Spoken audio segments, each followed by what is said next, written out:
My son is getting better now. Walaupun dia ada batuk-batuk sikit. Okay, tapi dia dah aktif bergerak. Mandi kolam. Best part is masa dia tak sihat tu Mama Hots pakaikan dia suit mist ni, sapukan macam minyak angin dekat dada dia, kat belakang badan dia, bagi dia hidu sikit suit mist ni. Okay, kemudian every night Mama Hots akan bagi dia minum Super Cube Roses and Osmanthus ni. So insyaAllah kita ikhtiar dan Allah yang izinkan kesembuhan. Dan dia pun adik. Apa? Adik sihat dah? Okey tak? Okey tak? Dah sihat ke awak? Best tak pakai ni?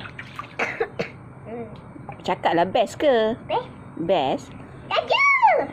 Best. Okey, nampak? Thank you. Anak kita pun cakap best. Okey. You all yang anak-anak tak sihat, batuk semua tu, you all should try Suit Mist dan juga Super Cube Perisa Osmanthus and Roses ni every night. Okay, bagi anak minum. Okay, bye. Say bye sikit, sayang. Say bye sikit. Bye. Bye. Kata. I love Look. Suit Mist. Suit Mist.